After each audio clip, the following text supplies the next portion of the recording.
Hey guys, Brian Schultz here with Cape Falcon Kayak, and welcome to the second video in our three-part series where we're going to dive into a ton of detail about the skin-on-frame, pedal drive, outrigger canoe that we just finished testing for 4.5 months down in Mexico. So in today's video, we're just going to cover the pedal drive part of that equation, and if you want to see the outrigger, check out the video after this one. And if you're interested in the specs on the canoe itself, especially if you're interested in the durability, make sure you check out the video before this one. Now, as always, if you have no idea what I'm talking about with the pedal drive canoe system, make sure you check out the link up on the screen right now. That's going to take you to a video that talks all about the design history of this particular watercraft. And if you don't know who I am, because you're new here, once again, my name's Brian. I've been building skin-on-frame boats for over 20 years. I offer online video courses and plan sets for how to build skin-on-frame kayaks and canoes.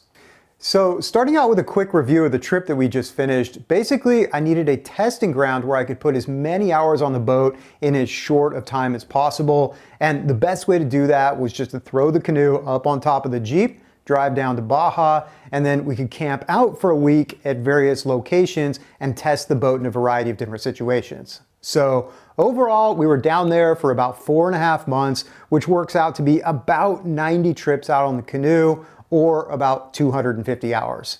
And during that time, we were deliberately abusing the boat, dragging it up and down the beaches, leaving it out in the sun all day, and really trying to accelerate the wear process to see if there were going to be any unforeseen durability issues with the new pedal drive configuration.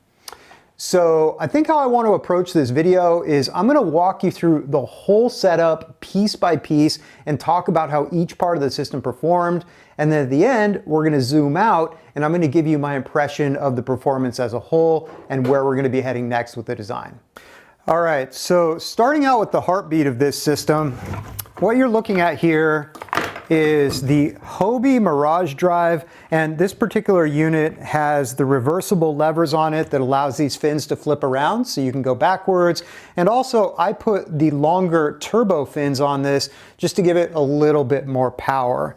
Now, one of the things I like the most about the Mirage Drive is that it's much lighter than any of the other prop drives that are out there, but also it has this kick-up feature, so if you hit an underwater obstacle, it's not going to break the drive or damage the boat that it's attached to. Now, as far as the durability of this unit, I have to say I was really impressed. Well, I used this for 4.5 months without rinsing it, without brushing it off, in salt water and sand, just sitting out in the sun all day long, and every single mechanism on this still works exactly like it did when it was brand new. There's nothing weird about the motion of the pedals. The foot brace adjustments still work just fine, and the reversible levers down here still function exactly like they did before. So 10 out of 10 as far as the durability of this particular product. As far as the performance of it, I am equally as impressed with that.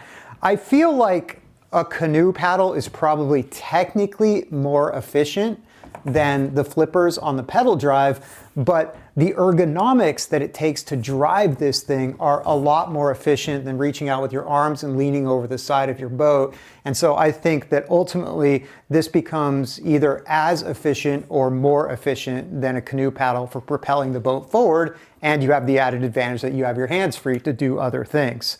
So just to give you an idea of what that performance looks like, it really depends on the configuration of the canoe. Just like in any canoe, it's going to go slower if you have it loaded down and also if you have more accessories hanging off it. So, for example, if I've got this set up with both of us in here, all of our fishing gear and the outrigger, and we're just pedaling at a super relaxed pace, we're going to be going about 2.5 miles per hour.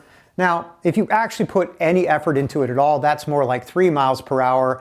And a little bit of an exercise pace is going to be more like 3.5 miles per hour. And then if you're really pushing on it, it's going to be more like 4 miles per hour. So that's the worst case scenario. But if we take the outrigger off, suddenly you add a 0.5 mile per hour to any of those numbers, And if you take the second person out and just turn this into a solo, you're adding another half mile per hour to any of those numbers. So you're talking about a relaxed cruising pace of about 3.5 miles per hour in solo mode, which is pretty darn good for a canoe. And you can push it up to about 5.5 miles per hour in solo mode, which is probably more than I could ever do if I was paddling with a canoe paddle. So overall, really efficient source of propulsion. Now, as far as the reversible feature on this, I really went back and forth. When I first started the trip, I found that I took advantage of the reversible feature a lot when I got too close to the rocks or I wasn't maneuvering right. But as I got to know the boat more, I found myself using it less and less, to the point where I don't think I even reversed the fins once in the last couple months that we were down in Mexico. And so it really depends on the type of paddling you're going to be doing. Certain situations with lots of narrow maneuvering, I think it's probably a good idea to go with the reversible drive.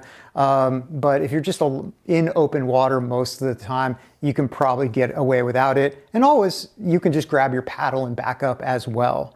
I think really the only fault I can find with this machine is that it's really, really expensive.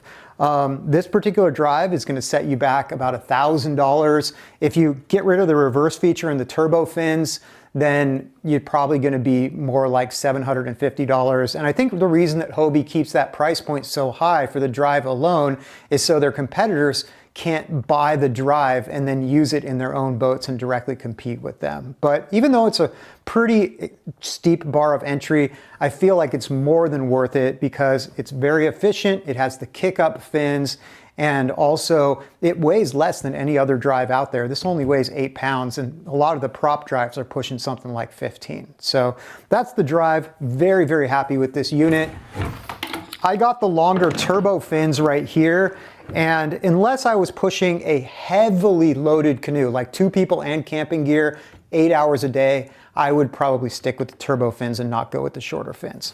All right, now moving on to the drive box itself, this also held up really well to the abuse that we put it through. If I look really carefully at this, I can only see 2 places where it is worn through the epoxy layer that protects the plywood that this is made out of, and that's a little bit right here at the top, a little bit right here. I mean, it's definitely scuffed up and stuff like that, but other than that, it seems completely solid.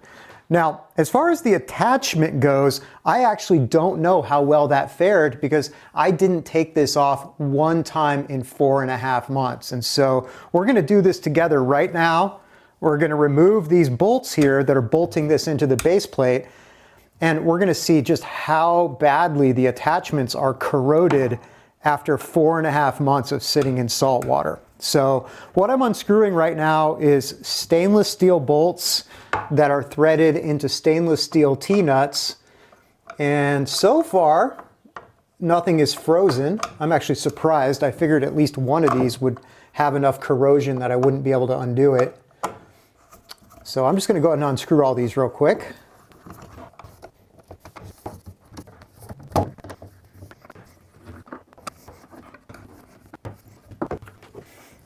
All right, moment of truth, guys. Is this gonna come off cleanly? If it doesn't come off cleanly, it's not a failure because you shouldn't leave this thing attached for 4.5 months. You should take it off and clean it and take care of it. This is kind of a worst case scenario.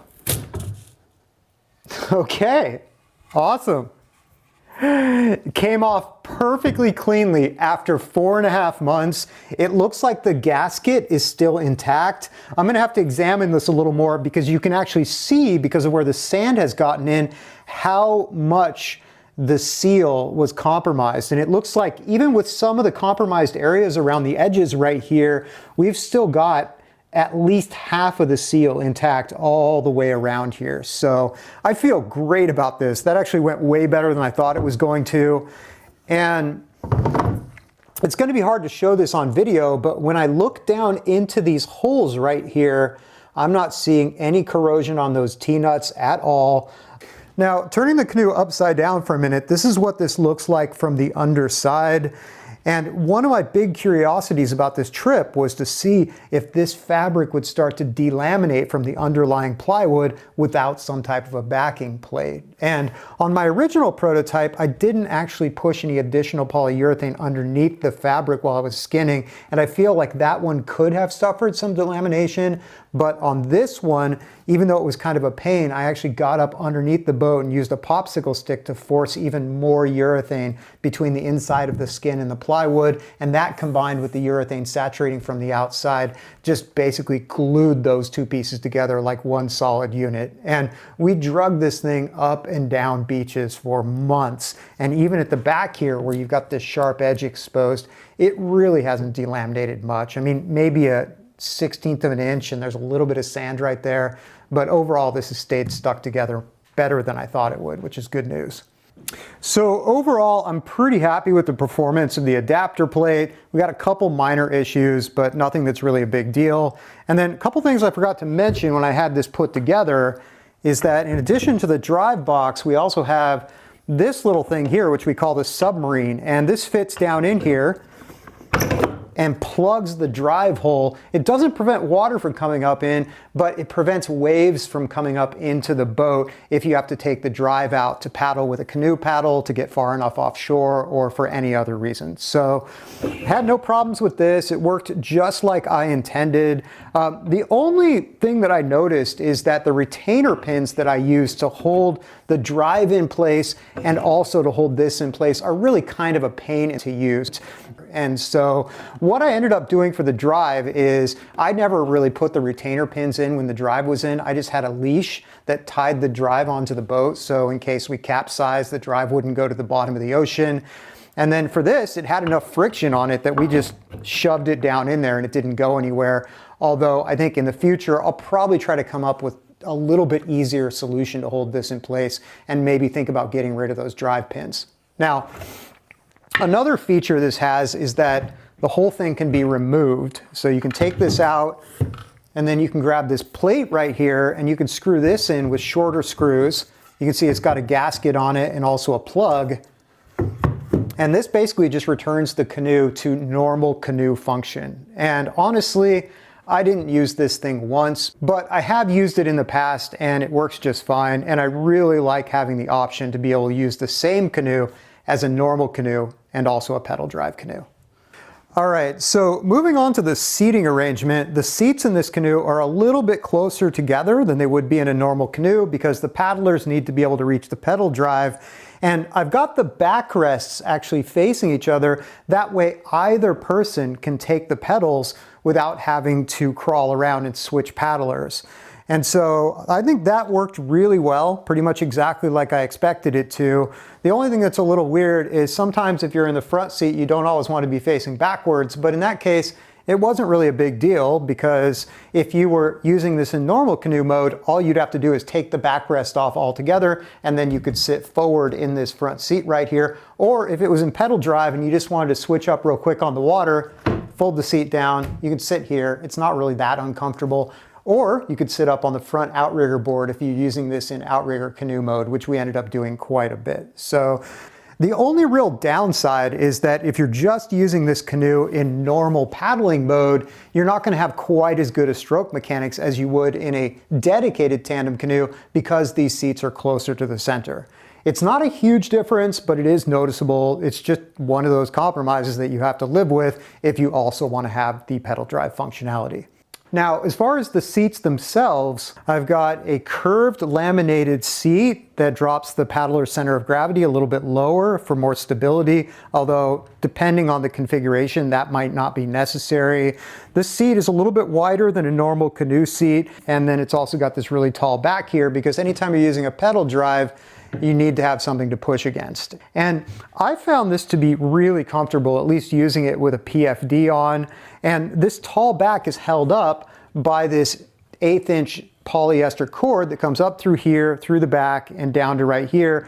And it's really easy to adjust with a slip knot. So the overall comfort of this I'm happy with. However, when we zoom in really close on the hinge mechanism, you could see a lot of corrosion right here. I'm not too worried about the corrosion on the bracket, but this pin right here is completely corroded to the point where I can't even pull it out. I wanted to try to do this with cheaper hardware at first to see if it would be sufficient. Obviously it's not, so I'm gonna have to invest in some stainless steel pins for this right here, at least if I want to use it in salt water. Now, next thing here is the under-seat tiller mechanism that controls the rudder. So this tiller bar is attached with a bolt that comes down through the seat, through the tiller bar, and then it's captured by this star knob right here, which can be tightened to tighten the steering up a little bit. And at the ends of the tiller bar, we've got these cords that thread through the tiller bar and then go back to the rudder. And then to steer this, you just have your hands already naturally resting right here in a comfortable position. And then if you want to go one way, you can push the bar forward a little bit. If you want to go the other way, you can pull it back a little bit. And I am pretty darn happy with this mechanism. It's comfortable, it steers the boat really well. The only real issue that I ran into relates to how I have these rudder cords threaded through the end of these bars. These actually aren't tied off. They're just threaded through a series of holes so the friction holds them. And the reason I did that is because one of the common problems you'll run into on the water is after a while rudder systems will start to loosen up or the rudder won't be perfectly aligned. And by doing it this way, as opposed to tying it with a knot, you can micro adjust this on the water to tighten up your steering and to get everything nice and true. But if you leave this threaded through here for months and months without doing anything, it's going to absorb a lot of salt water and a lot of gunk. And then if it comes time to take this apart, it's a little bit tricky to pull these cords out. And usually you have to ream the holes out if you want to rethread it again. So that just boils down to a maintenance issue. It's not really a problem, just something that I noticed when I was resetting this up in solo mode a couple times.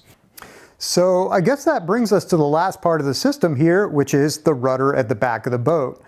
Now, if you watch the introduction to the pedal drive system, you already know that the whole point of this rudder was to make it as simple and easy to build as possible, because one of the things that's always frustrated me with small boat building is when you get to the end of a boat project and then you have to spend another week or week and a half building a complex rudder assembly. So all this is two pieces of hardwood that are screwed and epoxied together, and it's got a slot cut in the back side of it right here that you can cut really easily with a normal table saw blade.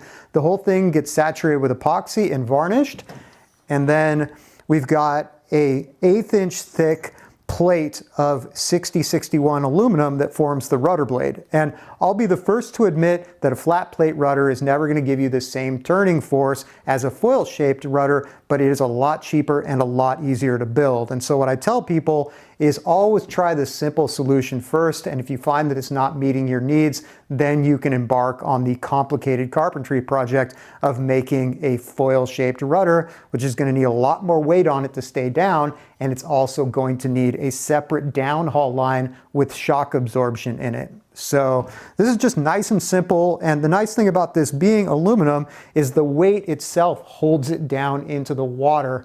And we found that even pedaling as hard as we could, it never came up more than about like that, which still gives us a good shape for being able to steer the boat. And the nice thing about not having to have a separate downhaul line is that if you hit an obstacle, this will kick up over the obstacle the same way that the pedal drive fins will. So overall, I was pretty happy with the performance of this. My goal was to try to figure out the optimal width to length ratio for these rudder blades. So I brought a few different aluminum rudder blades down, I tested them out, and ultimately I decided which aspect ratio worked the best for me, which I'm going to put in the plans. Now, as far as how this whole thing performed on the water, I felt like it had enough turning force for the conditions we were using it in. So for example, when things got up to about 15 miles per hour of wind and we were punching into 2-foot wind waves, I felt like I still had control of the canoe with this rudder system. Although if I was in more extreme conditions than that, I would probably want a foil-shaped rudder just to give me a little bit more force. But if I was in heavier conditions than that, I would want some serious modifications to the boat, because at that point, you're going to start having waves coming over the side and the boat's going to be difficult to control for other reasons. So I feel like this is a pretty good solution. If somebody wanted to make it more complex, they're totally free to do that. Something I want to mention though is that when we transported this, we ultimately ended up just taking off the rudder blade because it was a lot easier just to pull this screw, take off the rudder blade, and then wind the uphaul line around the rudder blade than it was to take off the whole rudder head and unthread it from the tiller and transport it that way. So that's just a tip in case anybody's interested. All right, so I think that's about it for all the individual parts. Now, as far as how I feel about the performance as a whole, it's kind of hard to be objective here because this is the very first pedal drive watercraft that I've ever spent a significant amount of time in.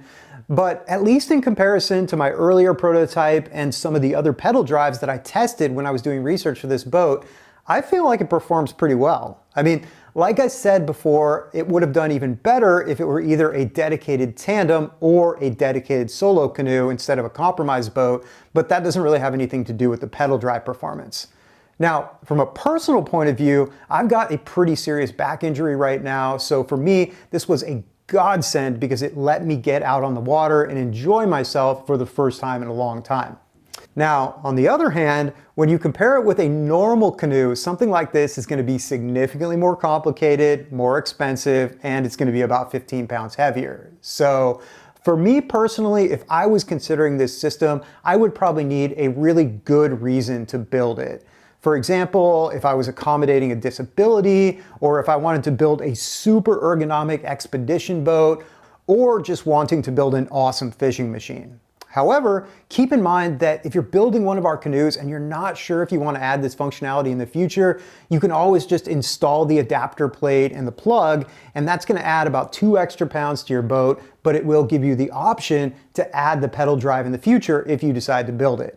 I guess my overall feeling is that this will be a good system for somebody who wants to be able to use their legs, but also enjoys the speed and lightweight of a canoe. It works great for fishing, but if your primary goal is only fishing, and especially if you're just going to be paddling in really rough open water, that's where a dedicated plastic fishing kayak is probably going to be a better choice, even though it will be a lot heavier and also a lot slower than what you're looking at right here. And obviously with that sort of thing, you can't just very quickly convert it back to a really fast, lightweight canoe.